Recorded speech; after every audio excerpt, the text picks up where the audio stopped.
Hello, welcome to Ken Studies. जो 2021 के लिए हम एमसीक्यू सीरीज कर रहे हैं, उसमें आज हम सीरीज नंबर 6 करेंगे। इससे पहले कि जो सीरीज 5 था, उसका जो 10th क्वेश्चन था, उसका आंसर जो है वो डी है। अ, एक कैंडिडेट ने सही रिप्लाई किया है, बाकी दो थे वो शायद बी भी किए हैं। तो आप देखोगे उसका जो है आंसर, सही आंसर डी है। आज का हम क्वेश्चन देखेंगे, निम्नलिखित में से सबसे भारी धातु। आज का क्वेश्चन जो है वो साइंस पे आधारित है। तो सबसे भारी धातु का मतलब है कि जिसका डेंसिटी जो है वो सबसे अधिक हो। तो देखो, पारा आप जानते हो, पारा जो होता है 13.6 टाइम भारी होता है। चांदी आपका जो होता है वो भी भारी होता है। सोना वो भी भारी होता है। प्लेटिनम ये भी भारी होता है। सबसे कंफ्यूजिंग ये है कि इसमें से सब भारी है, लेकिन सबसे भारी इसमें क्या है? प्लेटिनम है। सोना वगैरह जो है काफी, जैसे आपको लगता है लोहा से काफी भारी जो होता है सोना होता है। इनफैक्ट लोहा से तो भारी इसमें सारे हैं। तो जो चांदी भी है वो भी भारी होता है, पारा है वो भी भारी होता है, और प्लेटिनम तो सबसे भारी होता है। तो इसमें प्लेटिनम जो है वो हैवीएस्ट भारी है। अब कह रहा है, मानव तंत्र में इंसुलिन किसका चपा चयापचय यानी मेटाबॉलिज्म नियंत्रित करता है? तो जो इंसुलिन है, इंसुलिन आपका जो है वो किसका करता है? तो इंसुलिन आपका जो है कार्बोहाइड्रेट, कार्बोहाइड्रेट जो है वो उसका जो चयापचय यानी मेटाबॉलिज्म को नियंत्रित करता है। इंसुलिन यदि प्रॉपर तरीका से आपका कंट्रोल्ड है, प्रॉपर तरीका से आपका इंसुलिन का सृजन हो रहा है, इंसुलिन का स्राव हो रहा है, तो आपका कार्बोहाइड्रेट, देखो भोजन में जो आपके, देखो न्यूक्लिक अम्ल है, न्यूक्लिक अम्ल को जो है वो प्रॉपर तरीका से पचाने की जरूरत नहीं है। कार्बोहाइड्रेट्स को सही तरीके से पचाने की ज्यादा जरूरत होती है। कार्बोहाइड्रेट और वसा ये इसको सबसे अधिक जो जरूरत होती है, तो ये आपका कार्बोहाइड्रेट होता है। नेक्स्ट आपका जो है कि किसी प्राणी कोशिका के अंदर जीव द्रव्य में सर्वाधिक बहुल अकार्बनिक संगठक कौन सा है? तो देखो, अकार्बनिक इसमें सारे के सारे अकार्बनिक हैं, लेकिन उसके अंदर सबसे अधिक क्या होता है? पानी होता है, जल होता है। इनफैक्ट आप मानो ह्यूमन बॉडी देखो तो करीब क्या है, 70% जो है वो वाटर ही है। अर्थ अपना देखो तो अर्थ पे भी 71% के करीब वाटर ही है। तो करीब करीब जो जितना अर्थ का कंपोजिशन है जो वाटर का, तो वही आपके भी शरीर में 70% करीब वाटर ही है। तो बी इसका आंसर है। निम्नलिखित में से किस पौधे की पत्तियों का उपयोग रेशम कीटों के पालन के लिए नहीं होता?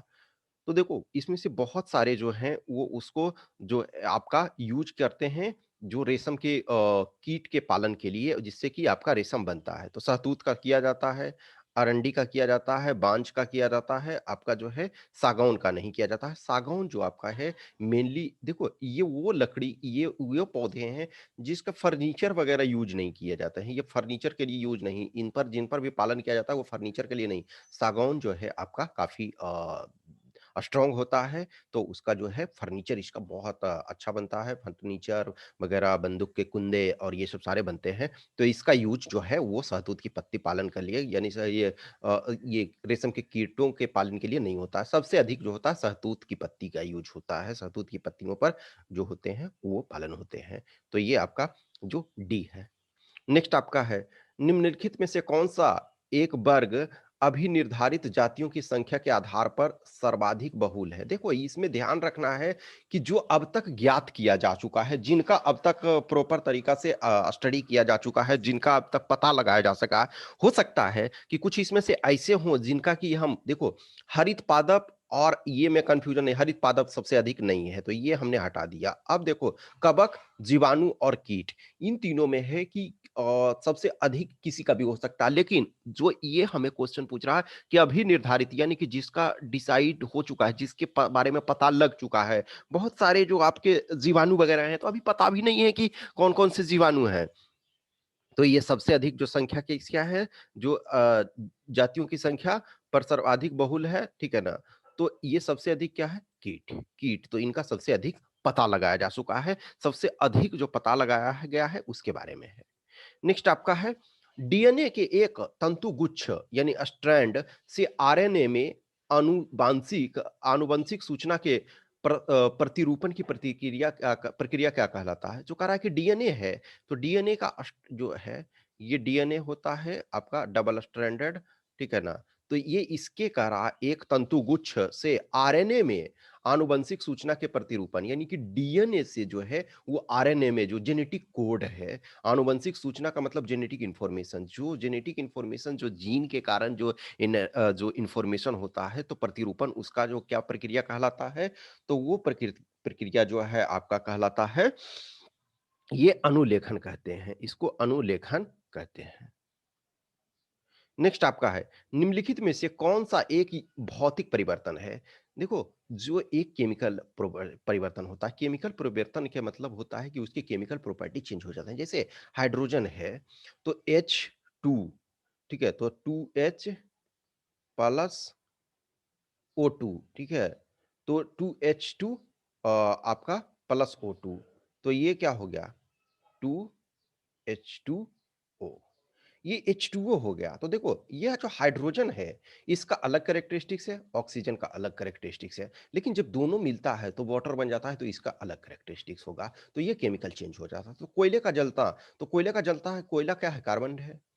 ये O2 जला, तो क्या हुआ? CO2 और यदि आपका प्रॉपर तरीका से नहीं जला, तो कार्बन मोनोऑक्साइड कार्बन मोनोऑक्साइड। तो यदि कार्बन मोनोऑक्साइड आपका क्या होता है?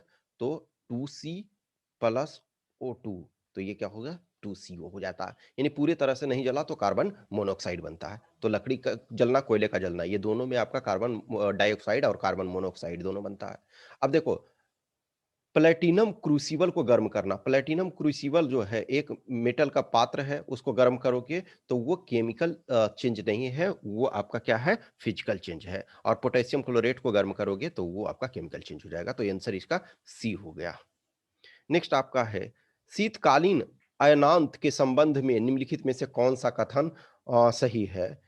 तो देखो, शीतकालीन अयनांत जो होता है वो आपका जो विंटर के टाइम में जो होता है, देखो उत्तरी ध्रुव में विंटर के टाइम में होगा और दक्षिणी ध्रुव में आपका जब हमारे यहाँ ग्रीष्मकाल होगा तो उसमें होगा। यानी कि जो आपका नदर्न हेमिस्फेयर जो है, उत्तरी जो गोलार्ध है, उसमें आपका क्या होता है? दिसंबर के महीने में और जो दक्षिणी गोलार्ध है उसमें जो होता है वो मई जून के महीने में होता है। तो ये आपका क्या हो जाएगा इसमें जो है, देखो शीतकालीन यानी कि जो 22 दिसंबर को होता है, तो 22 दिसंबर को क्या होता है? उत्तरी ध्रुव पर चौबीसों घंटे जो होता है अंधेरा छाया रहता है।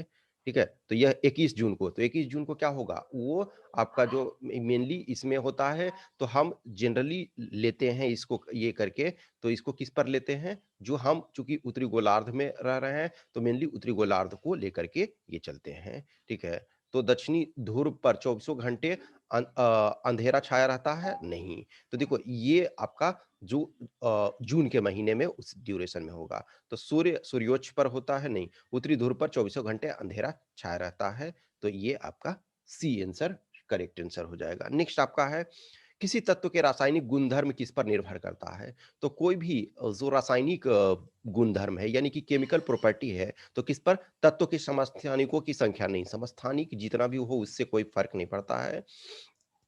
तत्वों की द्रव्यमान संख्या।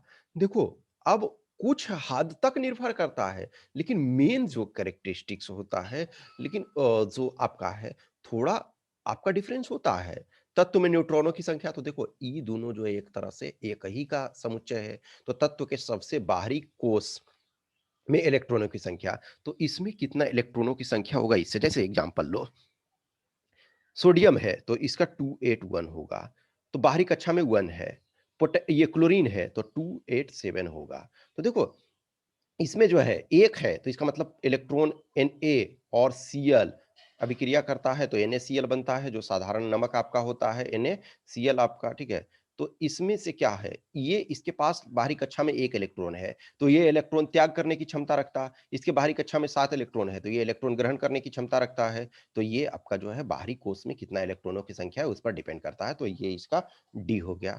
नेक्स्ट आपका है, गल्फ स्ट्रीम अटलांटिक महासागर में एक ध्रुवाभिमुख प्रवाहित धारा है। इस संबंध में निम्नलिखित में से कौन-सा कथन सही नहीं है? तो कह रहा है कि इस संबंध में कौन-सा कथन सही नहीं है? यह उत्तरी प्रशांत महासागर की कुरोशियो धारा के समान है, यह गर्म उष्णकटिबंधीय जल को ध्रुवीय क्षेत्रों की ओर ले जाती है, यूएसए के पूर्वी तट के पास मौसम के लिए यह धारा एक मुख्य कारक है, गल्फ स्ट्रीम का उष्ण जल पश्चिमी प्रशांत महासागरीय जल की प्रवाल भित्तियों को बनाए रखता है, ये इसमें से कह रहा है कि सही नहीं है। कौन-सा सही नहीं है इसको आपको कमेंट में कमेंट करके बताना है।